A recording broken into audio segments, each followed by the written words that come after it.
All right, what's going on, everybody? We're live. I'm gonna crack one open.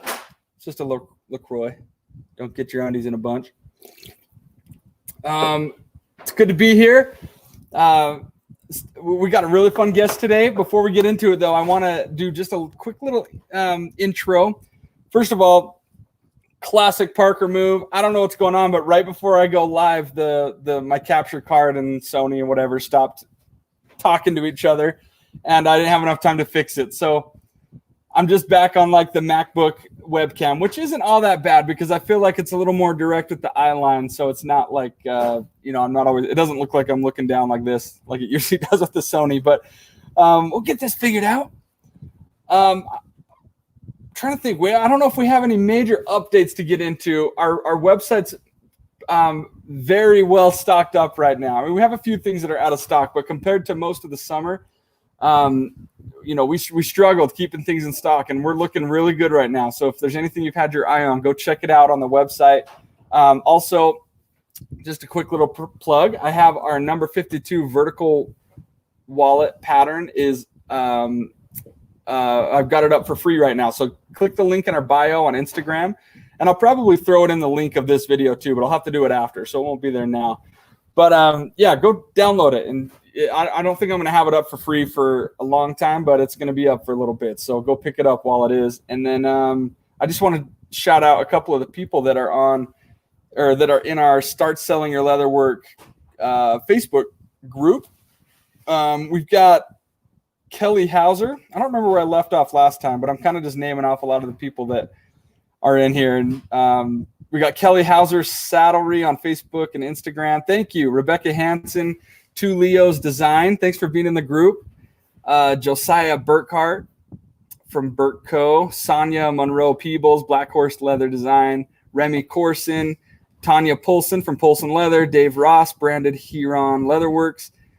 Gregory Viane. I don't know if I'm pronouncing that or not, but ANC Cure is his leathercraft name. Ryan Thomas Welch from RW Engineering. Good guy right there. Mark Gowan, Lauren Allen Co., Rachel Kimber from Western Culture on FB and Insta. That'll be it for now. But, thank you guys all for being part of this really fun community. I'm actually going to turn my camera off because I keep looking at it thinking that that's my webcam, and it's not. It's a really fun community to be a part of. It's kind of the byproduct of when you enroll in the Start Selling Your Leatherwork online course. You get access to the Facebook group, and there's just a lot of fun conversations going on in there. Everybody's kind of in the same boat, just trying to figure out how to do this together and have fun with the craft. And it's awesome to be in there. So thank you all for those of you that are in there. Tim Parrish is one of them. This will be good. Thanks for jumping in the live, Tim. Jeffrey Joseph is in that group as well. What's up, Parker? Where's my bro, Justin? Yes. Okay. So that's cool. We got some mutual friends in there. Well, without further ado, I want to bring in our guest, who is just a solid staple in the leather community, always just putting out awesome content and really helpful resources, which is one of the main reasons I wanted to bring him on, because he's a big help to people who are just getting started and trying to learn how wallets go together and how to make a bag and how to pattern and how to cut and just everything that goes along with like prototyping and building new products. He's has so much good stuff out there, and I've learned a lot from him. He probably doesn't know that yet, but we've got Justin from Make Supply. Yo, what's up, Justin? Hey, what's up, guys? What's up, Parker? Dude, I'm so glad to have you here. I'm going to say what's up to Jeffrey, too, because that's my man right there. Okay, so how do you know Jeffrey? Just Instagram for over the years, just seeing his stuff. He sees my stuff. Mm-hmm. Just back, same with you and everybody, a lot of the people that have been on the stream so far, I've been following for a long, long time. Yeah, it's a solid little community we got here. Yeah. Let's see, ready adventure gear. I need to include my business in that group list. Igor Munoz says hello. Meru Winkleman, she's a good friend. Hello, Meru from MW Leather down in Miami. Thank you guys for jumping on. Dude, so I'm excited to hear about what you've been up to lately. I know you kind of had a little bit of a hiatus, at least on Instagram. Oh, yeah. For a bit, and then you posted recently, and I was like, man, I miss Justin. What's been going on? Yeah. Oh, man, that was hold on. These things keep falling out. I got to get these stuck in here. I stopped posting for a while. I kind of just, small business. I'm the only person doing it. And long story short for that, I just really wasn't into it anymore. I was still running the business and everything. It was still, producing that way, but I couldn't like make what I wanted to do content wise, like match what it was going on in my head. And it just like, I couldn't figure it out. And at the time I was kind of getting tired of where I was, my workshop, the whole situation. I was looking to, buy a house and then have my own studio right with me, like what I have now. And just like combining that whole process with, constantly updating content and also fulfilling all the orders of all the stock acrylic templates, because that's my main business. It was just a lot. And like, I got lucky as I didn't really put out any content for about a year. I'm about to put out some more stuff now. I'm starting again, but I managed to, keep orders up, and I'm extremely grateful for everyone that ordered from me. I'm knocking my things out again. And yeah, so I got lucky on that aspect, because usually if you stop promoting, you'll stop, getting orders and stuff. But it didn't really happen that way, especially probably because of Corona. A lot of people were getting new crafts and stuff. So it kept me afloat like all the way till now. Oh, that's good, dude.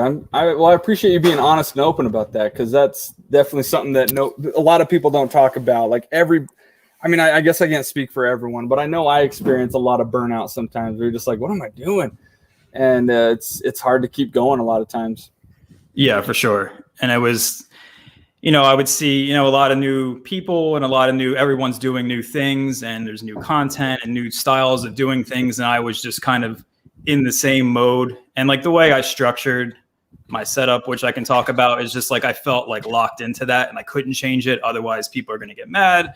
And I was so stuck on that. And I'm like, you know what? I'm just going to put this away for now. I'll keep obviously working the business, but I'll come back after I like completely break this down and like build it back up and like make sure it's how I want it to be. Yeah. Well, so what are some of the things that are like on the horizon? Like, what are you focusing on? Well, with the move, obviously I had a studio, it was like 1,000 square foot studio. It was a big space, and I originally didn't want a space that big, but it was all that was available for me at the time when I really wanted to get out. I kind of fell into that, like, oh, I'm not a real business unless I have like a nice space and I have all the equipment and stuff. And it's just like, I wish I didn't do that, but it was a learning experience, and it was just super expensive. It was just killing me, like every month, like seeing that rent go out, and then, with the internet and all that stuff. So it was really like starting out that far in the hole every month was just like brutal. And so the stock acrylic templates are like 90 over 95% of my business. I do custom acrylic templates for people too. And I do the PDF downloads and then all that stuff and all that. Those things are great, and they do bring in revenue, but like the acrylic templates are really what drives everything. So I had to kind of figure out a way I want to stop doing as much of the stock acrylic. I wanted to really pare down my inventory to things that I can not cut quickly, but make more sense in the flow of what I'm doing. But then, with that, I have to like figure out, okay, well, what's going to be the revenue source that like takes the place of that? And that took like a whole long time to figure out, and how I think I'm going to do that. And yeah, it was basically just that, like every day for the past, I've been full-time since 2015. Wow. So July 2015 is when I quit my job and I started doing this full-time. And so for 6 years, I literally just get my orders, pull my orders, prep the files, run the laser, package everything, ship it all by myself every day, the same thing every day, literally every day. Like I rarely took a weekend day off or anything. I mean, I would just do that all the time, because if I stopped for like 1 minute to do a new video, that would take a couple of days, and I would have those orders backed up, and there's just like so much stress. So I was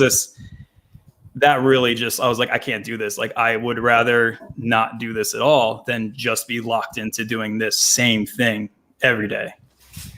Yeah, that's really heavy, dude. I'm so glad you're talking about it though. Honestly, that's huge, because like to go back to the overhead thing, like the cost of rent, we all know like comparison's the thief of joy. Instagram will do that to you. Like there's so many people I look at that I'm like, look, my business is doing pretty well. We're thriving, but I know how hard it would be if we had like, a 2,000-3,000 square foot building and we were trying to maintain rent on something. It would make it so much harder to be sustainable. And so then I see some guys that are just getting started and they have like these incredible buildings. And I'm like, how are they doing this? And I really like my gears start turning, and it's something we focused a lot in the course that we built, which is just keep your overhead low. Absolutely.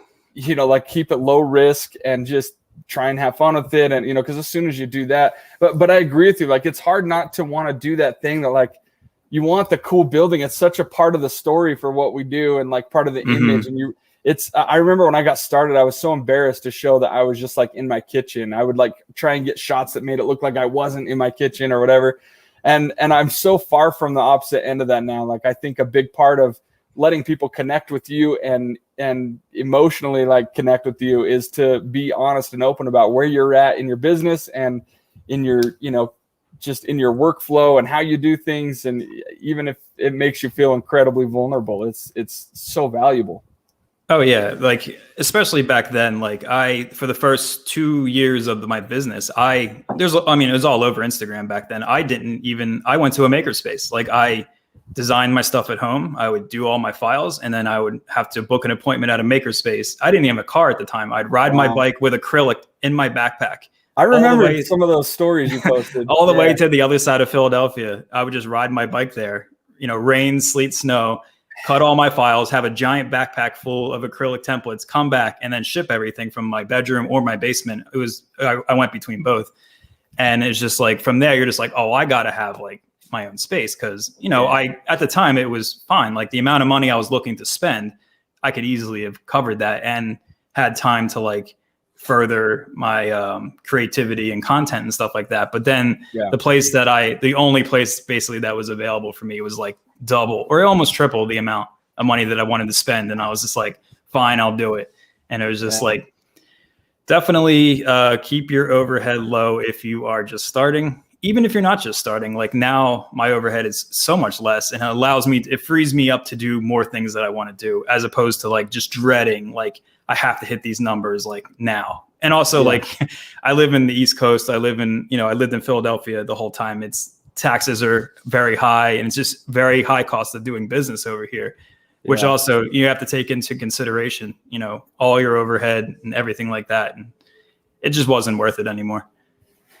Yeah, dude, I'm a proponent of that. Like, I've been doing this full time about as long as you have now. I started full time in 2016, but I started like doing it in 2012. But anyway, long story short, I've been doing this a while, and we're still just working out of basically a shed in my front yard.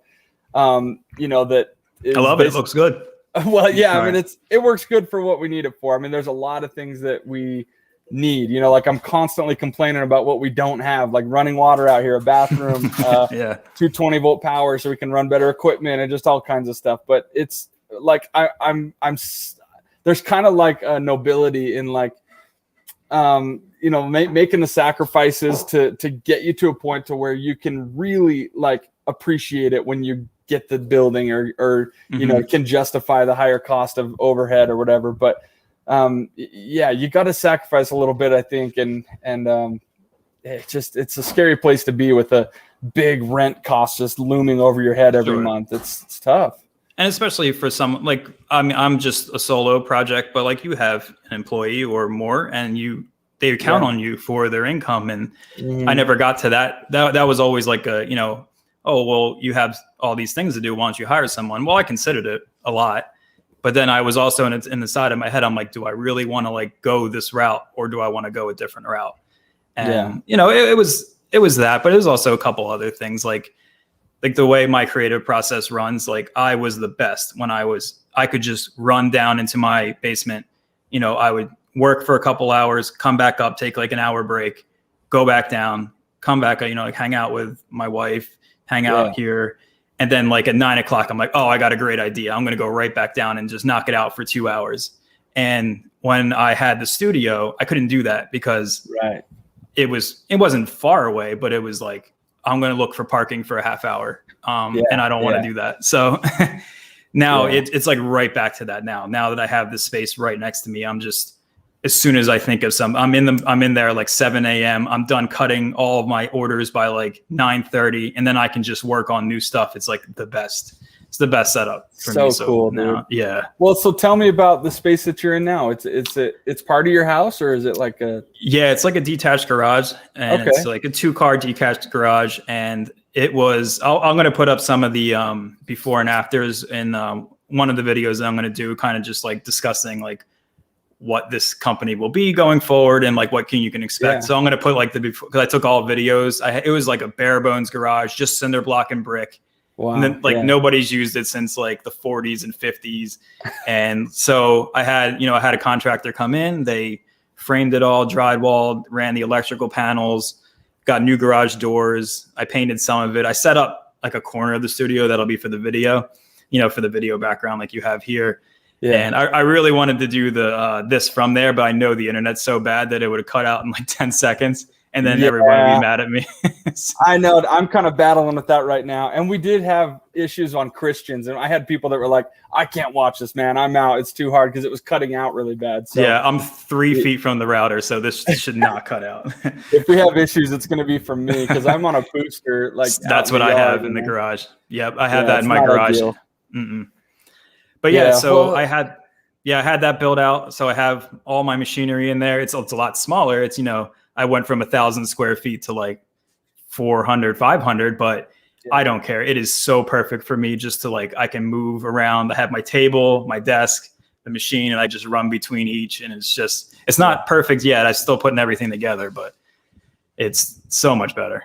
Dude, that sounds beautiful. I love that. I love that. Like I've actually heard of a lot of businesses, like even some bigger ones that I've always looked up to, like Iron and Resin is this company I've always followed and loved. Mm-hmm. He had like this massive, like kind of come to Jesus, like I got to simplify everything. Like I'm just going to like, they sold like 2 of their buildings and they're just like simplifying everything down and really minimizing what they do. And even there's some like service industry jobs like that, like landscapers.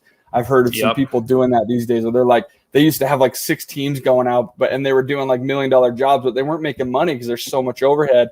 I think there's a lot of value that just comes from like simplifying as much as you can, do what you can, Dude, have you ever, I mean, I know you probably think about this all the time, but like, I could see it working out really well where if you had somebody just doing a lot of the monotonous stuff, like get some help with the cutting and the fulfilling, and then you just spent all your time on content. Yeah. Do you see that in the future? I might. I don't know the logistics of, again, I live in New Jersey now, and it's just, there's rules on top of rules. I don't even know if I can have an employee that comes to like my house. Like, I don't know. I don't either, honestly. We're kind of just flying under the radar. So yeah, exactly. Yeah. So it's like, I thought about it. I can actually handle it pretty well now that I can get started so early and be done, and then come back and forth. But man, the video stuff is like, if I had to pay someone just to like hold the camera and like, just to like hold the camera and make sure everything's in focus, that's been like a major, like I just filmed an entire video and I have an older Canon that was like, you can do video, but it's not made for it. Yeah. And it's just like, I can't use the autofocus because the lens is too slow. So I had to manual focus everything, and then that's impossible when you're filming yourself. It's so hard. So I filmed the whole video. I had like a little bit of B-roll left. I was going to have it like launch the video for this chat right now. Yeah. And then I watched it, and I'm just like 2 or 3 of the main shots were just like awful and out of focus, and I'm like, I hate this. So I went and I ordered a new camera, and I just like, I don't care. I'm ordering a new camera. It just came, so I'm refilming everything. What camera did you get? I love this stuff. I have it right here, actually. I got a A6600 Sony. Yeah, dude. So A6000 crew. Oh, dope. Yeah, I got the mic too. It's just like, just to be like, the lens I'll upgrade in the future, but I couldn't justify the price of another lens too on top of it. Yeah, dude. This is like nerd stuff that most people probably don't care about. Sorry. But the lens that I love is the 16-70. I was mostly using like primes at first. The autofocus was really good, and I love the shallow depth of field. But the 16-70 is so good for the project stuff because I can throw it out wide when I'm doing like my talking head stuff, and then I'll throw it down in my hands, and I get way up close. And So yeah, dude, that's fun though. That's So exciting. I'm so excited. Yeah, I've just having autofocus that is fast and people can't see it. Like, yeah, just little things like that, which saved me so much time. And like I've been looking, for everything that's going to save me time or make everything better. Because like now, I started doing my first video I ever made was in 2013, and it's stupid, it's terrible now. But then I started in 2015, like doing videos all the time, and YouTube is just completely different. And it didn't really matter. And the style of video I'm doing, it didn't matter because I was just like, okay, these are instructions for the video. People are going to watch it. YouTube isn't anything to me. Yeah. But now I'm like, okay, YouTube is like a thing, and people make things specifically for YouTube, and I can actually grow not only my presence, but revenue and all kind of stuff in business. And I just I couldn't figure out how to like do the transition correctly.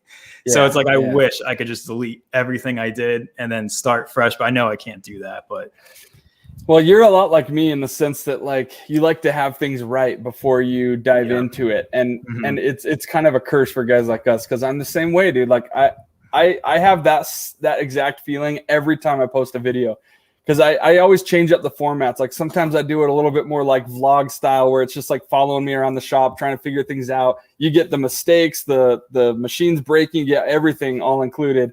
And then there's other times where I'm like, no, dude, just make it like cut, crisp, clean, concise, like no complexity to it, just so that it's very simple and easy to follow.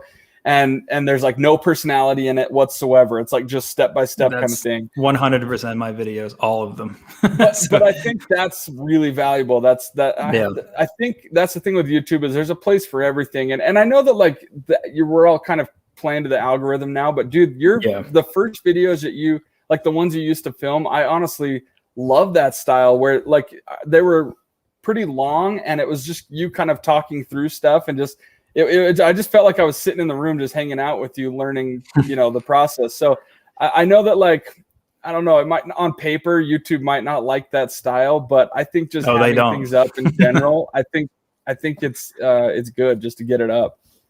Yeah, so I'm trying to figure out how to like balance between, I will probably still do some longer form for like specifically for the instruction stuff.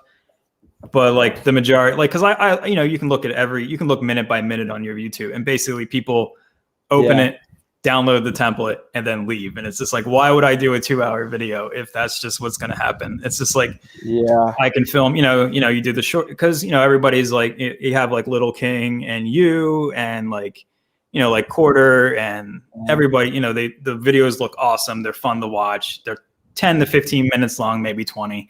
And then, it's Friday, everybody launches on Friday, and you're just like, oh, I have a whole bunch of like leatherworking videos to watch. Yeah. And it's like a good time. And it's just like, I could never keep that pace if I don't understand how I guess Quarter is the only one that does weekly.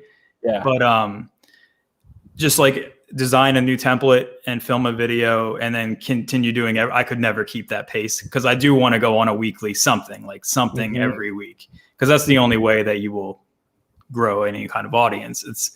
You can't take a year break like I'm doing. It doesn't work out that way. Yeah, dude. Well, we were kind of talking about this before the stream, and I think it's good to let everyone else in on this conversation, because it's important stuff to know, dude. Like the amount of work that goes into a project video, people will have no idea. And I'm not I'm not trying to play the fiddle here, like looking for sympathy. It's just, a lot of people are like surprised that I don't get a video up every week. They're always like, why don't you just post every week? Like, it's insane. And sometimes in my mind, I'm like, I should be able to do one every week. That it seems simple, but like the reality is it can take 2, 3, 4 days to film it. It can take about the same or longer to edit the whole thing together.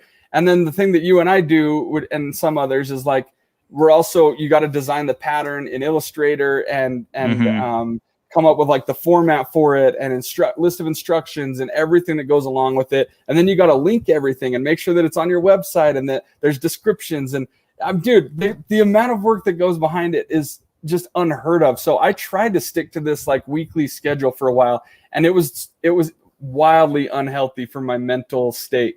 I was depressed. I was like anxious because I knew every week I was going to be pushing it right to the end. Sometimes I didn't even get it up on time. Well, most of the time I didn't.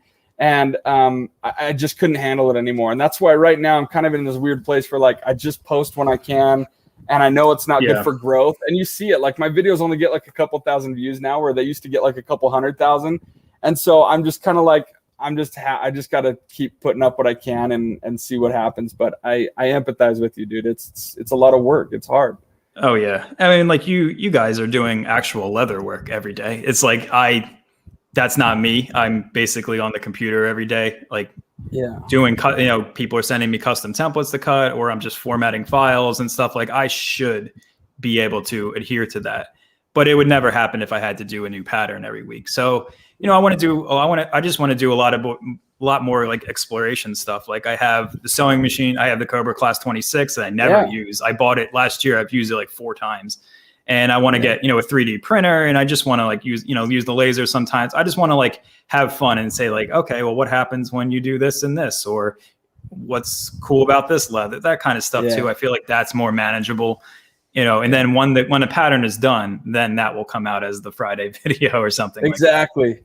Yeah, dude, I think that's a good format, honestly. I don't mean to keep bringing it back to myself, but I just posted one where I like was talking about sewing machines. It took me like 15 minutes to film it, and then like maybe half an hour to edit it. And I was able to get it up really fast. And I kept thinking, I'm like, I know this isn't the kind of stuff that like people want. They want the full projects. They want to see like an edge being beveled and stitching happening. But like, I think that like, I'm just trying to do whatever I can just to like get videos up and make things happening. And if I do a project video back to back, it's way too much work. So yeah, I think you're smart, dude. Like I would just get experimental and have fun with it, and try not to stress too much about like the algorithm and YouTube's world. But it's hard like not to.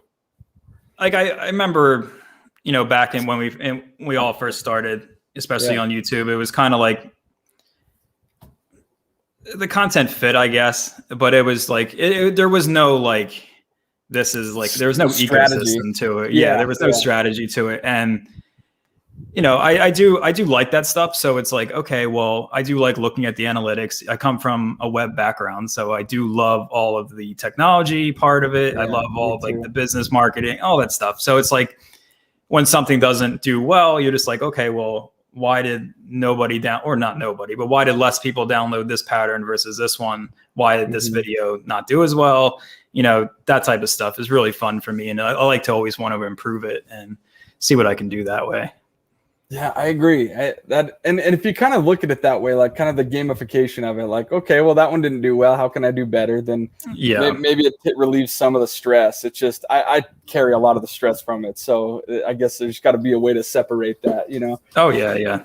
Yeah, like running a business at this size is like, I feel like if you're an employee at a business, like you have like high stress moments where you're like, oh, I have a project due, and then like kind of goes back down. But this is like a low to medium level of stress that just never goes away. It's just like it's just this, and it's been since 2015. Like it's just like a low to medium. There's no because you're always in the mindset of like, I don't have any money. Like I don't have a paycheck. I have to like, but it's like, okay, I'm fine. Like I can obviously stop doing marketing for a year and I'm still okay. I'm not great, but I'm okay.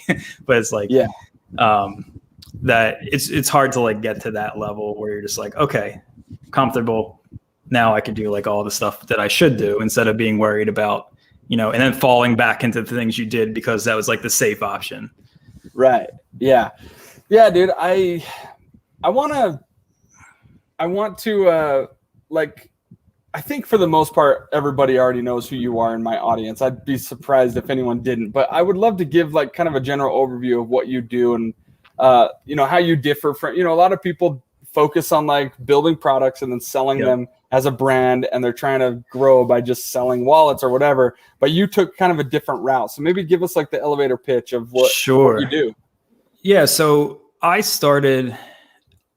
actually started by selling, when I got into leather work like 2010, I kind of lurked for a while, but then I finally started buying stuff and like slowly got into it like everyone else. And then, but like pretty early on, I was like, I am not like, everyone's like, oh, you have to use the ruler for every shape you're doing. And it's like, this is very much like leatherworker.net type people. Yeah. They're great people, but it's very old school. And then also like Al Stroman books, like I call it like Al Stromanisms, where these things just permeate forever. and they never go away. I've got both like, of it. Yeah. and the same thing, it's like, kind of like the anti-sewing machine people, like stuff, like it's the same thing. It all from the hand stitching and out, it just stays around forever. But that was one of the things where it's like, oh no, you shouldn't use patterns. You should cut every shape with your ruler. And like immediately I was like, there's no way I'm cutting like 9x10 or like 9x4 squares to make wallets and not have them be good. So I was like, I already know how to use Illustrator. So I went on to Illustrator immediately. I would do paper printouts for my pieces. And then eventually, like very quickly, I found out about, there was a place called Black River Laser. This was back in the day. I don't know if they're still around, but that's where everybody bought acrylic templates from. So I would order from them. I still have the originals that they did for me. And eventually, like they would not do custom orders for long periods of time. So I'm like, I need to do this myself. But then people would also ask me for like my designs. Like I was just making like basic wallets and stuff and putting it on Instagram like anybody else. And people were like, oh, do you have that? And I'm like, yeah, sure. Like I would just send them like a PDF or whatever. Yeah. And then from there, I kind of was like, okay, well, this is cool. Like people like this stuff. So I made a YouTube channel and I made a video and a lot of people downloaded that card holder design. And I was like, okay, well, there's something here. But I also, at the time, I wanted to be like I wanted to be a full-time like leather worker. That was like I wish your course was available then. I really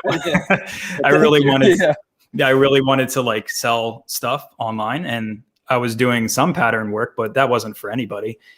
And eventually I got into some local shops around Philadelphia. I would make wallets and I would sell them wholesale. But then eventually I was like, whoa, this pricing model is terrible. Like it takes me forever to make a wallet and I'm making like $20, if that, on it. Like, this is not for me. Like, yeah. So what could I do to make that up? I was like, well, I could probably start selling some of these templates. Like I saw like Ian Atkinson's had a YouTube channel at the time. He was like the biggest one, I think. I couldn't think of anybody that was bigger than him at the time.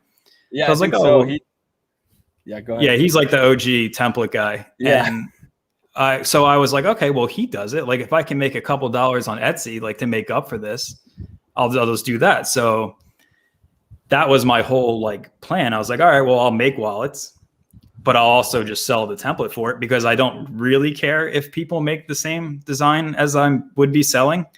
And I knew that was like kind of a sticking point for people that are doing that now. Like with your designs, people who would spend a lot of time making a design that was theirs, they never wanted to give that away.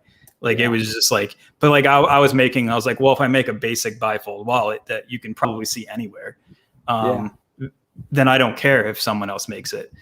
So I started an Etsy and I got sales like almost immediately. Like within a day or two, I had like 5 sales and then I was like, okay, well, what if I did the acrylic versions too? And I was like, well, I got to find a maker. I got to go to the maker space, and I learned how to use their laser and I cut out a bunch. And then those sold on Etsy too. So I was like, okay, well, there's something here. And then at that point, I did what everybody tells you not to do and what you should not do. And I quit my full-time job at that point when I had like, I had like a $35 revenue day. And I'm like, oh, I'm done. I'm quitting. I can do this. Yeah. Don't do that to anybody, please. But it worked. Like I had a little bit of money saved for sure. And I had like a fallback plan. Like I was in web development. So I was like, I can just get a job if it just doesn't work out. Well, does your wife work as well? Yeah. So she works, she's always worked in tech and stuff. So see, I think that helps a lot too. Like we were always in a position where like my wife had to be a stay-at-home mom because of our situation. And like, that's more of when I'm like, do not quit your job. Cause like, there's so much on the line with like kids need food. Our home needs to be paid for. But like, I think some people have a good opportunity to do that. Like if you're a 2-income, no kid kind of household, then you can get a little bit more flexible with it. Not to say it was easy, but like, I think especially you made a good move. Especially in 2015, it was my girlfriend at the time. We were renting in a small apartment. My overhead was not very much. I would have never done it if obviously at the time I had kids and a house and a mortgage and all that stuff. I would have never done it, but I didn't have a car. I didn't have anything. It was just like me, my bike, and like a couple bills. So I was like, I can definitely make this up. Yeah. And like that fire though is really what I was like, okay, well now I don't have a paycheck anymore. So I better start designing. And like, I was just cranking them out. And yeah, it worked out. Like, I have to credit Etsy first because, I did get I got a website pretty soon after, but yeah, Etsy is what I used as my proving ground for, okay, this works. Like, I can do this. Do you still have your Etsy shop? Oh yeah, big time. That is it's a major part. It wasn't at first. It was mostly like probably 70 my Shopify and like 30% was Etsy. But man, it keeps cranking up. If my Etsy fell off, I would not be a happy person financially. Yeah. That's awesome. I do. So I have to, I have obviously parity between what I sell on Etsy and what I sell. And yeah, it works out good. I don't know how good Etsy is for, if you're actually making leather goods. I never did it. But I feel like if people put in the effort, probably the stuff you talk about in your course, your branding is very important, especially in like a marketplace like that. Higher end products, my products aren't that expensive. So, I think it'd be okay. But yeah, just having Etsy there was great in the beginning. No, that's actually good to hear. I actually had kind of the opposite approach. Like I failed on Etsy horribly. It almost like kept me from continuing in with this. Because I had an Etsy shop and I just was grinding and I couldn't get any sales with Etsy. And for whatever reason, I decided to start a WordPress site, and I was like, maybe I can sell through here. And I got really lucky, and that started getting more sales. And even to this day, like every now and then, Whit and I are like, we should start an Etsy shop again and just see if we can get some sales through it. We never do. We just don't have the touch for Etsy. So unfortunately, like I don't even have much to bring there in our course. I think I kind of recommend in a way, like I know people do really well with it and you can do well with it, but I don't have much to give there. So I'm glad it worked for you.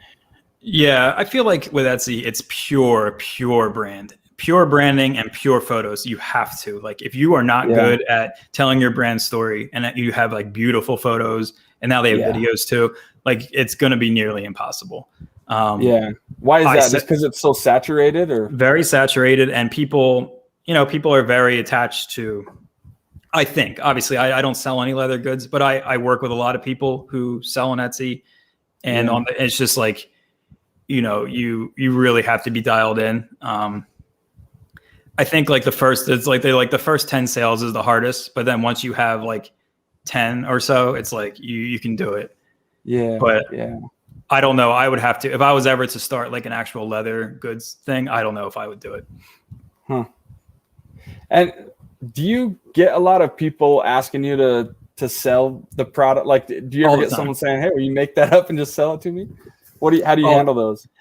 I used to get a lot more. I just don't do it. I'm just like, I sometimes I have samples that I sell if they're good enough. But I get it a lot. I'm just like, hey, I just don't have the capacity to do it. Maybe I will now that I have a little bit more time, but no, it's, I get that a little bit. Mostly it's, can I sell this if I make it, which was also a big selling point to the templates that I had.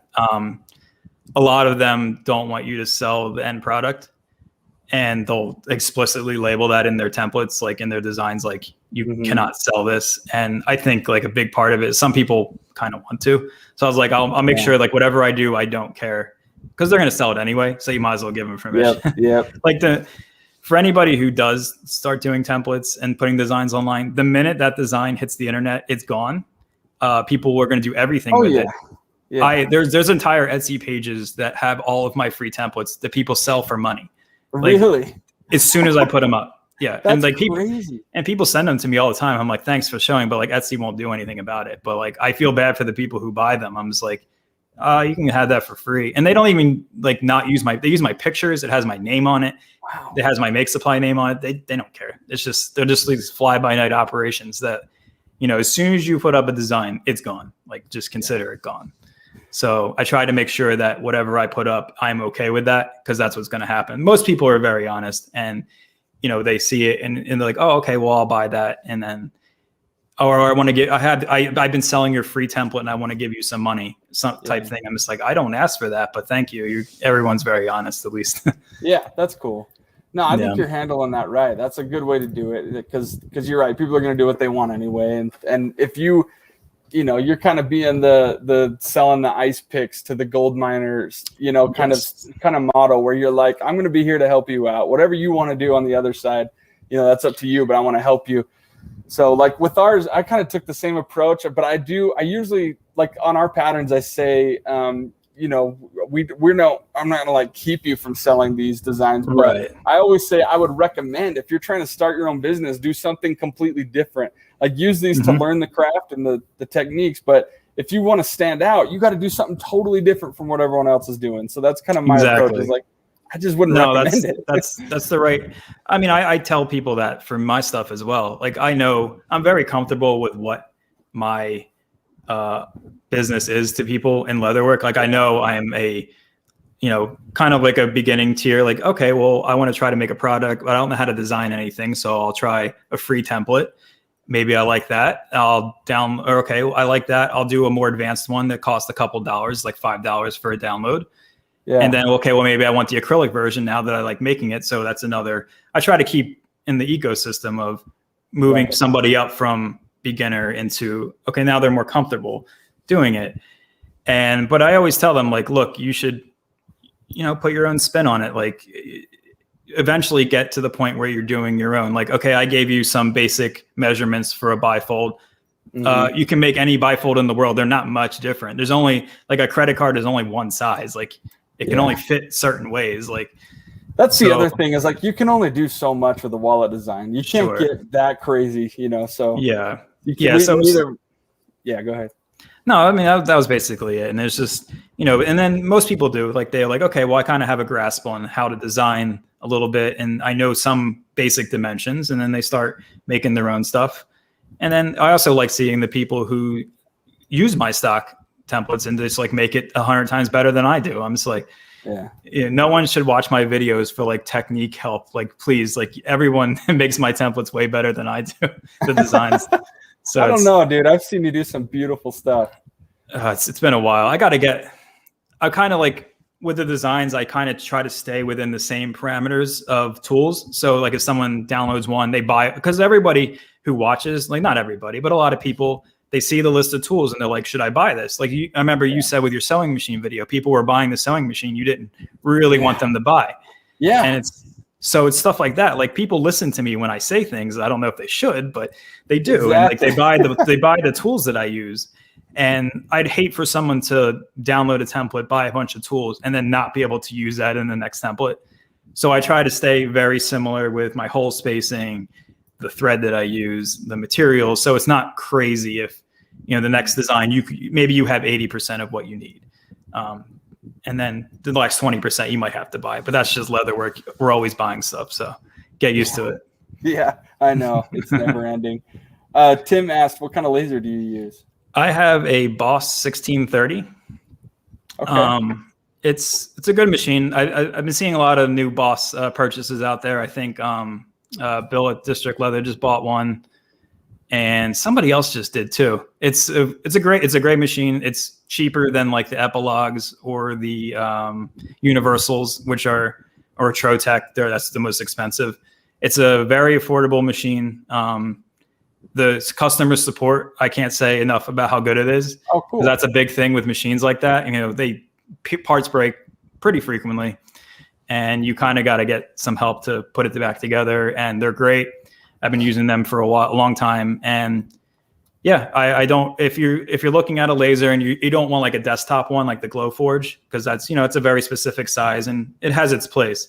But if you're looking for like a larger one with a larger bed, I highly recommend Boss. And then it just goes by what size bed you want and how much space you have in your garage or your workshop to where you're going to put it. Yeah, that's. I was actually curious to know your thoughts on the Glowforge. Like, I guess it's just a matter of size for you.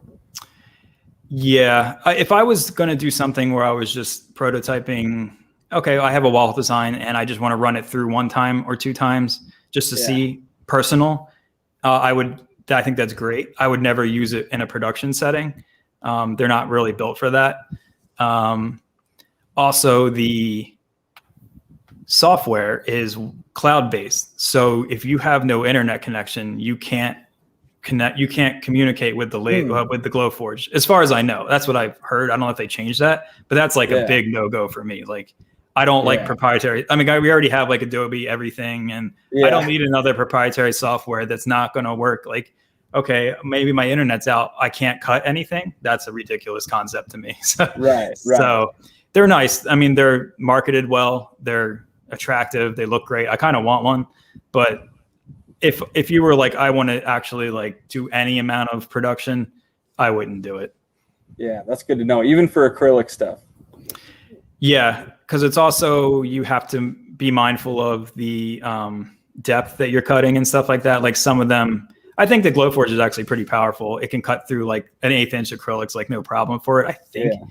But like, you know, if you want to do thicker templates, you have to make sure that your thickness, it'll cut through the thickness you want, the materials you want, and that you have a good way to exhaust out the fumes.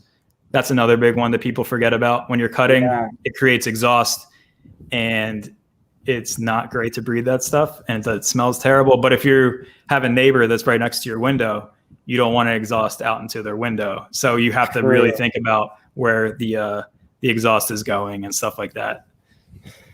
Yeah, that's a good point. That's one of the things that's kept me from wanting one, is I just like, there's going to be a lot of work. I'm gonna have to figure out like how to exhaust it outside, and just, it's a lot to take in. But man, there's so many good, like, as far as like an investment for your business though, that's got to be an awesome one, because I don't know if I personally would ever use it for like leather production. I don't love like, for a while we were doing that. I wasn't cutting. I remember. Myself. I remember seeing them. Yep. I was outsourcing it, and it was like all of our Kickstarter wallets. We did 700 wallets that were laser cut. And I just remember like the burnishing, like my hands were black from it.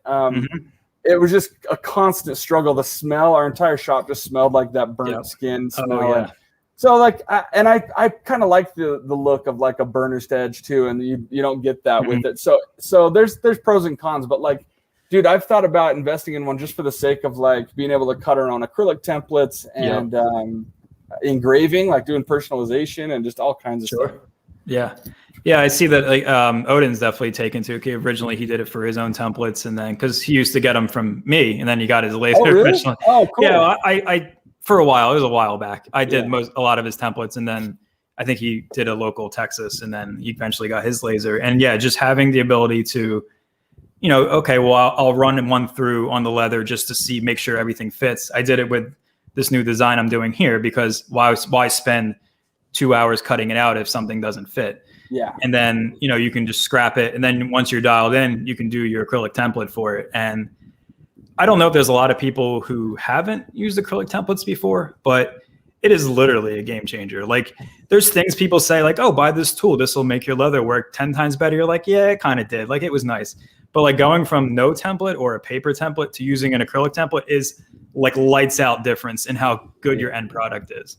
And so having that available to yourself is just, I would never do any kind of production work without at least an acrylic template. You know, you do the acrylic template, then eventually you go to the die cutter. But you know, make sure that, because acrylic's not that expensive. If you mess up, you just cut another one. It's not a big deal. Right. Dyes are expensive. You don't want to mess those up. Yeah, and sometimes you order them. I mean, I guess it depends on the dye maker, and I don't want to throw anyone under the bus, but we've ordered a few dyes where like it's really inaccurate to your design, you know, just because they're literally like installing it with like pliers, and they're wrapping it around the corners. And if you don't have that perfect 90-degree angle, like on some of my interior pocket pieces, we have weird gaps in our wallets now, you know, because I just don't want to keep buying dyes. So there's a lot of pros and cons to all this stuff, man. For sure. Yeah, I mean, it's something like, if someone's thinking about that, it's definitely think about what your end process is going to be. Like, okay, I do want to sell these wallets. I'm going to have to make a lot of them, you know, and figure out what's going to save you time and get your cost of goods down, because it all matters when you're in business, and things cost so much more than you think they're going to cost. You're like, oh, well, I buy some leather and I buy some tools, and it's going to be my time, and that's it. No, there's people who come out of the woodwork that cost you money. It's just like, like today I had to order another filter for my fume extractor, because I don't exhaust out of my house. I exhaust into a fume extractor that cleans the air. Oh, cool. because I had to do that in my workshop before because I was in a public building and I couldn't exhaust out the window. Oh, So okay. also something I never thought about, and I had to spend an extra $3,000 to buy that thing. But those filters, they usually cost like $200 that I do. I have to buy them every couple of months. It's now $420 shipped to me from Canada. It's just things like this, like these expenses. They're just like, oh my God, Yeah. like Yeah, they just keep coming. they hit you left and right. Yeah, So it's any way true. you can, any way you can keep your costs down. Yeah, it is kind of funny because like sometimes you think of business as like, oh, okay, let's say I want to make 50 grand a year. How many wallets would I have to sell or whatever to get to that point? But the problem is, and we go through all, I'm not trying to plug it, but we go through all this in our course. We have like a major breakdown with the spreadsheet and like including all that kind of like surprise expenses that come up because like you think it's this simple equation of like, I want to make 50 grand. I just got to sell this minute, whatever. But then you start plugging in everything else, overhead, even like your internet cost and just everything that goes along with it. So yeah, it's wild, man. But it's rewarding, and that's what I want to keep bringing it back to. Because yeah, it's really tough, but like, dude, I would take any of this stuff that I struggle with to be able to just like come out here and do whatever I want every day. It's a dream, dude. It's non-negotiable anymore for me. I'm 6. Well, we're like both of us are like, like 6 years out. Like I'm a feral employee. Like I couldn't be employed anywhere. What is my job history? Yeah, I cut plastic shapes and sell them on the internet. Like that's my job. Okay, cool. You're gonna get a job. I think you'd be able to prove some value if you needed to. Yeah, if I had built to. a business from the ground up. But I know your point, and I'm kind of the same way. I'm a college dropout, man. I only did like 2 semesters at Utah Valley University, and I gave up after that. I was like, this is not for me. It's a square peg in a round hole. And so I really have not like that. Maybe that's why it worked, because I knew I had no other options. And working for someone was hardly an option too, because I did get a job at one point. It was a really fun one. I was working for a camera bag company doing, going to photography workshops and working with pros, and it was really fun. But like, dude, I hated answering to people. Like everything I wanted to do, I had to run up the ladder of 5 people, and almost everything I wanted to do got shut down.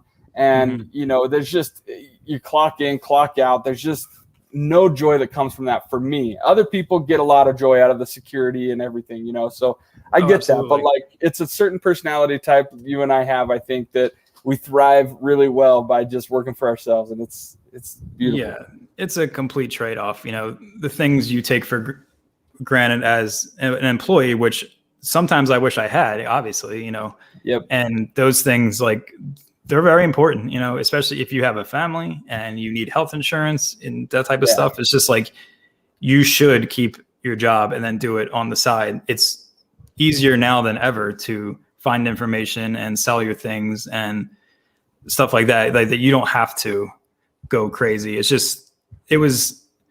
I never pictured myself working for someone long-term. It was just, I was always looking for what my angle was going to be for my first venture. And this one just kind of, I was like, I think I can do that, and kind of just went into it. Dude, it's so cool. I love that story, man. Yeah. So you, are you how many hours are you putting into it every week, would you say? Like, are you doing full-time, more than full-time? Yeah, I don't even know. I'm always doing something. It's just, I go in the morning and I'll come out for an hour, maybe and eat lunch, go back in, go back out to the post office, maybe sit and eat dinner for a little bit, go back in. And I'm doing something at least every day. And, then when I'm on the couch, I have to answer emails at night and stuff. So there is really, I don't know. It's just, it's just part of your existence. It's just, there is no, sure. to not do it off. Yeah. No, to not do something is like, I have to plan that part. It's like, oh, I'm going to go to the beach for 3 days. Ooh, I don't know about that, but I'll have to figure it out. Yeah. I mean, that's why, but like some people, it's really important to them that they like keep it part-time. They're only doing, like there's that whole like 4-hour work week, Tim Ferriss mentality where it's like, I'm going to do like 4 hours of really important stuff, and then I'm going to just like check out. And and live this like passive kind of life. But other people, I think me and you are kind of in the same category where it's like it just never turns off, and you're always thinking about it, always working on it. Yeah, it's the only way. I mean, unless you're maybe extremely lucky and you get to delegate a lot of the stuff, then you can do that. But I don't get to delegate anything.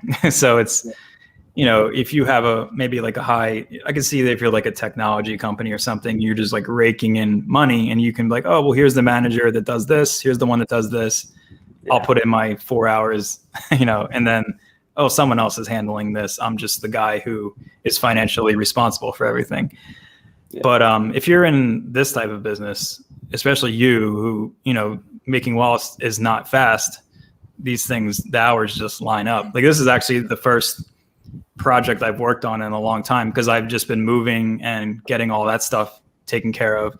And I'm just like, my God, this takes a long time, especially hand stitching. Like, I can't believe I have to film another video and hand stitch this thing again. I gotta get that sewing machine out. It's so true, dude. Yeah, dude, I'm excited to see that video when it comes out. When do you think it'll be posted? I'm going to start filming it today. And as long as everything goes well, I'm hoping by the end of the weekend. It depends what else I have to do. Yeah, there were some shots. It's like, because now I have the new studio, so I don't know the angles. And I have all new equipment. I have all new lighting fixture, like soft boxes and stuff. And I'm just like trying to figure out what angles look good. And like some of them I were like, oh, this is like Spielberg right now filming this. I feel like I'm killing it. And then like the next shot was like, what is this? Like, why is this in the video? This is so bad. Like I have to go redo it. And I think that the second time around will go a little bit faster. But so I'm hoping by the end of the weekend, but then I'm trying to figure out how I want to get on the Friday schedule, and I don't want to hold it that long. So probably. Yeah, dude, I know that. I've been in that situation so many times where I'm like, should I just post it? I want to wait a whole week. So you've been mostly just like operational the last year or so, just filling orders. What are you like mostly focusing on? There's so many ways to market your business, like email, strategy and video. Like, are you going to spend most of your time on YouTube, you think? Most likely. When I reformatted everything in my head, I'm just putting into my head digital first. That doesn't mean digital only, but digital first. So, okay, I have some templates. I have a lot of people. Well, I can scale that. What if I had 100? What if I had 500 in my library? And then finding other ways that I can increase the digital footprint. As I'm bringing back my email list. I have a pretty substantial email list that I've never used. I don't even send a message out since 2017, I think, or 2018. But it's pretty big. So I've been pushing that a lot. So if anybody wants to get the templates when they're released, join the email list because that's going to be going first out to the email list. But then also, there's opportunities within an email list of plug-in content, advertising content, banners, stuff like that, if the audience is big enough. And obviously YouTube, if I can grow more on YouTube, that's double-edged because you get the template stuff, which is my acrylic and my PDFs, but also, ad revenue. It's not huge, but I've seen it in the holiday season. It's nothing to sneeze at for me. It's very important. And if I can do more of it, then that's great. And just stuff like that. I know you do a lot of ad spots and stuff because you're big enough to do that type of thing on YouTube. So I have a lot of mixed feelings about it. Maybe that's something we should talk about off air. I would love to. No, I bet I could see that being more interested. Like you'd be more interested if it was something that like your audience could directly maybe use for the craft or something. But I don't think like leather, like you said, it's a very old school industry, and a lot of these places aren't into that type of thing. Weaver seems to be more now, but it's really tough. It's like pulling teeth trying to get some of these brands. Most of them are outdated. Like I would love nothing more than to like be a poster boy in the corner of Wicked and Craig because I use them religiously, and I have since 2012. Like they've been my sole supplier. I use them more than anything, and it's so hard because they just mostly work off sales reps, and I also don't want to like shoot the foot of my sales rep who if they suddenly installed some beautiful e-commerce platform with affiliate links and all kinds of stuff to like help us out, then that's going to be hurting Kylie and Matt and all these guys that work so hard to sell. So, it's a double-edged sword, but I would love to kind of be in the corner and really push it. And my philosophy right now is I'm kind of taking an approach of like not trying to partner or like be a sponsor of anyone specifically, because I think I can bring more value if I just take a neutral approach for every topic and just say, because even if you do give your honest opinion about whatever you're being sponsored to talk about, it's just like a light switch goes off. People just instantly assume you lost all your integrity and you're not talking from a genuine place. And so that was really hard for me, dude. Like the Tandy thing, I was like I knew there were certain things at Tandy that I didn't want to personally promote. So I curated the things that I did like and that I actually use in my day-to-day workflow, and that's what I wanted to promote. And but it didn't matter, because no matter what I said, people are like, he's only saying this because he's being paid to. So I'm in a very weird place right now where I'm just like, I'm not going to take any more sponsors. I'm just going to have fun with this. And I have been taking some of there's this integration company here in Utah. I could put you in touch with them if you want, but they're called Space Station. They do Ryan Little King Goods too, where they set us up with like, Squarespace, Skillshare, BetterHelp, where like these companies are really cool because they sponsor small YouTube channels like ours, and they'll, support us, but it's in a way where I don't feel like I'm losing my integrity to the overall craft. Right. So, yeah, that happened to me with, you remember Thoroughbred? Thoroughbred leather? Yeah. So back in probably like 2015 or so, I wasn't like sponsored by them, but they would give me like a lot of free stuff, and they really wanted to push their bridal leather at the time. And like, I was always talking to Mark Coxon, I believe his name was. Yeah. And, so I would get I would do a lot of projects with their stuff, their Q-Tan bridal. I'll never forget it. Yeah. I think they still sell it. They definitely still sell it. I think you're the one that influenced me to buy some Q-Tan, man. I did buy quite a bit of it. And it's like, it was fine. It wasn't Wicked and Craig bridal or anything like that. But it was back then. People who started after this time period don't understand how hard it was to find like new leather before like Buckle Guy and DLS and like even Fine Leatherworking. He was an early one, or Rocky Mountain. Like before that, it was almost impossible. You had to like know people. You had like, there were people who would do like group messages on Reddit to like hit up a tannery in Italy and be like, yo, can you please like give us a pallet? We'll pay for a pallet. And they're just like, no, we don't deal with you people. Yeah. And so for someone, it was kind of new, like, oh, cool, new bridal leather. Wow. And I remember I was like, okay, well, like there's some parts of it I don't like. I called it like spongy one time. And like, I always felt bad because I'm like, you're giving me this for free, but I want to say like what I actually think of it. And like, it's fine. It's not the best, but I always feel bad for him though, because I never updated my blog post or my video where I say contact Mark Coxon to like buy this. And he's still with like 2 years later, he's like, yo, I don't even work in leather anymore. Can you please? Yeah, he doesn't. Yeah. He's like, can you please take this out of your, so people stop contacting me? That's funny. Yeah, it was really funny. Yeah, dude. Well, I give him a lot of credit for those.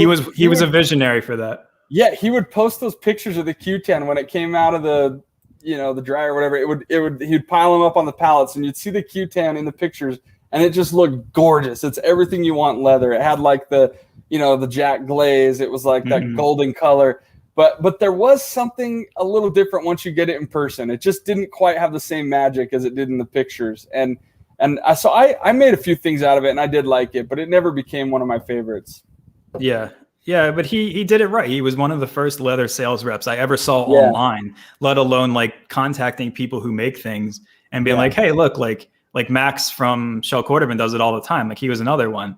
He was completely down. Like he understood it from the beginning. And it's just like, I think like they don't understand. Like, I guess maybe they're not hurt for business, like Wicked and Craig and all these places, because they don't need it. But if you like, you were a tannery and you're like, wow, I need like some money or something, I need some business, like sending something to you or like Little King or anybody, like people see that and then they want that. Like there's not a whole lot of selection in this craft. So people will see it and they'll be interested. But I guess that's kind of how the Tandy thing worked out for me. Cause like, I didn't consider myself like an influencer. It's a kind of a gross word in general, but like, I did start to notice a pattern of like, I would mention things just passively without even thinking about it in a video. And next thing you know, like people are sending me pictures that they went out and bought it. You know, this is what we were talking about before. Like, and I wouldn't have even maybe recommended it. And so I started thinking I got to be more selective with like what I'm recommending, what I even mention in videos, because I'm noticing that like the videos I have do have a little bit of like power is not the right word, but like it something is happening there. And so I think that like companies like Wicked and Craig and, you know, I think they'd be smart. You're right. Weaver's been jumping on it. I think they're smart. I haven't worked with them, but they've been using, you know, social media a lot. And Tandy's been jumping into it a little bit more since the new ownership. But yeah, dude. And you're right. I think the real reason Wicked and Craig doesn't even think about it is because every time I email Kylie for an order, she goes, "What's going on in the leathercraft world? This is insane. The sales are blowing up. We can't keep up." Crazy. I'm like, all right, yeah, you don't need my little orders that I'm putting in, but yeah, I don't even try anymore. I just go straight. You just go to Buckle Guy. It's the only way you can get anything. I can't do 10-week turnarounds. It's crazy. No. And like I'm not very close to them, but I'm pretty close to them. So it's like, yeah, I just can't wait. It's like, you know, like I'm also since I'm on the East Coast, like Buckle Guy is like a 1-day shipment for me. So it's like I will order it and it'll be there literally the next day. It's like I'm not waiting for 2 sides of natural veg from Wicked and Craig. Yeah. And I wish I could do that from Herman Oak, but do they still have the 10-side minimum? It's just insane. I think they do. Most people I think are getting their Herman Oak from like Springfield and Weaver. But that was a disappointment to me. Like when I first got into the craft, all I wanted was Herman Oak. And I was like, I can't get it. So when I finally figured out about Wicked and Craig and they were like, yeah, we don't even have minimums and we'll split it down to whatever you want. I was like, oh, this is a dream. So yeah, love Wicked and Craig. They've you know helped us so much. Like I don't even know that we'd have our business if it were for them. It's crazy. No, none of 90% of the leather workers on or online would. It's just they're integral to the situation. Yeah, they really are. Yeah, dude, it's wild. So what do you see? And I hate to do like these standard interview questions. I know it's boring, but like there's so much I don't know about you, and I'm really curious. Like, what do you see yourself building Make Supply to be like within the next few years? How does it evolve? What does it become? I really, really want to push. I'm pushing hard, like the digital. Like I said, digital first. Like I want to expand my inventory PDF, and I started doing the like source and like laser file. That's been growing a lot. Like a lot of people are getting laser cutters and they want it formatted so they can cut on their laser. So I started that as well, and that's been great. Cool. So that was on a whim too. I was just like, you know, maybe I should do that one day, and I just started doing it, and it's like, oh great, a new like revenue source. That's awesome. So are you selling it as a package deal? Like they get a PDF and an SVG with it, or it is separate? An Illustrator file, SVG, EPS, PDF, like any format I can think of that will hopefully work with any of these lasers. I kind of package it all into one, and then I give that's instead of, and then like my PDFs are kind of locked down to print only now. So, you know, if it's a free one, especially if it's a free one, like you can't edit it. So it's just print only. So I'm kind of, you know, creating like a little bit of a step stool. But yeah, I really want to just get my digital where I think it should be, and then really focus on YouTube and get that where I think it should be as well. And then from there, kind of reconsider what I've always considered, bringing other people's designs on and then paying them a percentage of the kind of like a marketplace. Like I was gonna do that with Ray from the Blackacre a couple years ago. Because he made insane designs. If anybody wants to see like the best biker wallet designs, look up the Blackacre on Instagram. And like he was getting back in. He has like a ton of designs. He was always a design heavy guy. And I was like, look, just like give me a bunch of your designs. I'll put them on a specific part of my website. It'll be your brand. It'll be like the Blackacre templates, and it'll have your story. And like, here's your biker, you know, your wallets that you want to sell. And then whatever that percentage is goes to you financially. And if I had like, you know, kind of like when you go to Target and you see like, oh, the Chip and Joe section of the store. It's like just their stuff, and I'm sure they get a huge a huge part of that. Yep. So something like that I thought would be cool, but it never materialized. But I would still like to do something like that. I'd have to like see the web logistics of that, but I would love to do it. Especially if it removed some of the work from your plate, yes, like if they already had the artwork finished and you just had to reformat it to your own kind of model. And yeah, I mean, I could see that allowing you to grow a lot faster and also like bring in, because I see a marketing perspective of that too, because now you're going to have him promoting your work as well, and it's very cross promotion kind of thing. All these things are cyclical. It's like, maybe someone sees me doing a video of something that's not even related to templates, which happens a lot. Like I did like when I was preparing to move the first time, I was buying a house, and it didn't work out, but I was already starting to break down my studio, which is my last video, like last August. So I was like, I can't make anything, so I'm just gonna like do weird videos. So I took apart a Saddleback wallet, because I was like, okay, well I can take apart this wallet and that'll be my video. And like somebody would come to that and then see that I sell templates. It's like maybe that never would have happened. Like okay, well, cool. Maybe I want to make a wallet. It's like the same with your stuff. Like maybe someone sees like your $3,000 shell cordovan bag and they're just like, well, I didn't want to make this at first, and now I do. So, and he has a template for it. So it's funny, like the way people will say they came to you and like found your information. It's just like, you can't like prejudge how it happens. Yeah, for sure. Yeah, dude, it's so crazy. But I want to wrap this up pretty soon. Sure. I don't want to keep it too long, but I do want to plug real quick that I just want to say, like, dude, your work was actually really influential to me in a lot of ways, because before you, I had mostly only been aware of a couple companies. One was Rustico, which is here in Utah, and they're not really involved in the leathercraft community. They're very different. They use like oil tan leather, and it's very simple construction. It's just like one piece of leather folded over with like a journal stitched into it or whatever. It's not your typical stuff that like we're usually involved in. And then Colson Keene was a big one that I was really inspired by, but they do things so differently as well. It was like, their stuff's very different. Very different. In fact, like you could almost consider it like amateur in a way that it's made. It's very simple. I don't want to say amateur because he does a good job, but it's very simple.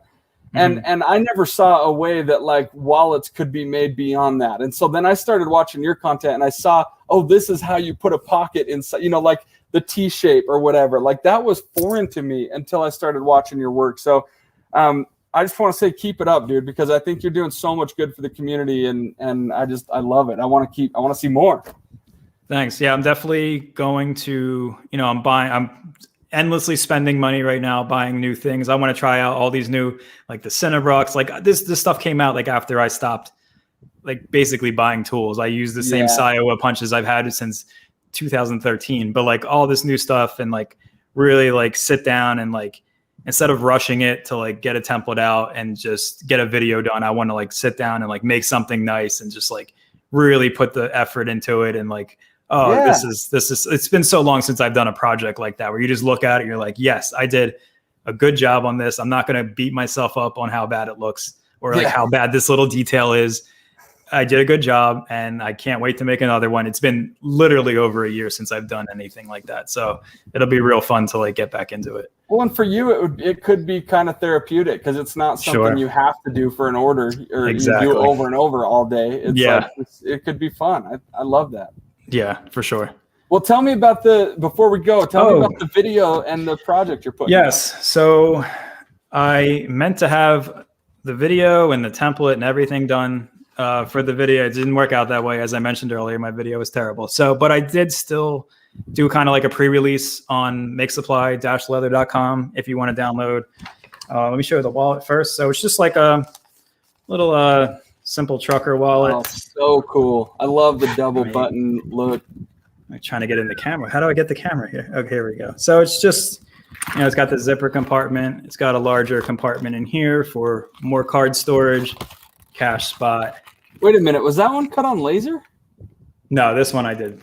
Oh, I was going to say, I don't see the No, this would be mangled if this was laser, especially this natural veg. It's almost impossible. Yeah, but you put up a picture recently of one. That one I did. That was a prototype to make sure I got every because this has a lot of weird, like you'll see in the video and in the instructions, has a lot of weird internal contact. God, how do I get on the camera? Contact points that it's like you better make sure it's done right. So it has all the stitching holes marked. I actually pre-punch everything in this template. So I don't do that a lot. And I know people are going to yell at me for it, but that's the best way to make this one. So obviously it's a trucker wallet printout. Got all the pages here. And that is available to download PDF right now on the website. And I will make a real push for it once I'm done. So anybody watching this gets first dibs. I'm not going to promote it until everything else is done. Yeah, that's cool. So we don't have to wait for the video for the to get the panel. Everyone can go download it now if they want. Yeah, awesome, dude. That's so cool. I love your work, dude. I'm so glad you. No, you guys. Yeah, man. Starting, I've been watching obviously since the beginning. Like it was OG Instagram people, and it's just like it's funny to eventually talk to everyone in real life. And it is sad that this is the first time we've talked. We've kind of been doing this together alongside for about the same amount of time. So it's crazy. Cool. Yeah, dude. Awesome. Well, it's been a great time. Thanks for having me. I love these. I watch them every Friday. I can't wait for the next one. Dude. Well, thank you. Thank you. I appreciate you coming on, and good luck with your project today, filming. Oh, thank you. All right, man. Well, take care. You too. And I kind of forgot. I usually like to plug. So make sure you go follow Justin at Make Supply on Instagram, and obviously on YouTube. He's got some awesome content on YouTube. I've learned a lot from him. Honestly, it's crazy. It's crazy that we're just now talking, but he's a great dude, and this has been a pleasure. There were a few questions in there. I should have kind of gone through the Q&A while he was here too, but Dan Baldwin says 2 of my favorites. Thank you to you both. Thank you, Dan. I really appreciate that. Jeff Allen says thanks for this video. Thanks for jumping in, Jeff. I always appreciate your support, man. You're always here. Great job, Parker and Justin. Loved the chat and the story. Woohoo, a new pattern. Right on, Jeff. Matt Miller says, what is your website, Justin? I don't know the URL off the top of my head, but if you go to his Instagram, I'm sure it's the link in his bio. So go check that out. Also, Jeffrey Joseph says it's on Etsy. So this has been awesome. You guys, thank you for jumping on. I love doing these live streams. As always, leave comments and let me know if there's someone specific you want to see. I've been reaching out to a lot of people and just trying to, I'm not just trying to do anyone on here. I really want to have people on that I, just kind of connect with and enjoy talking to. That's kind of a big part of it. Like a lot of the people that have been on are either like already existing friends of mine, or we're familiar with each other, and I know are really cool people. And I'm not trying to make it like an exclusive club or whatever. Like I love connecting with people that I already have somewhat of a connection with, but I also want to learn about new people. There's a kind of a natural discovery process when you're just scrolling through social media, and I get a lot of good recommendations from you guys in the comments. So I would love to, see who you think should be on here and keep this going.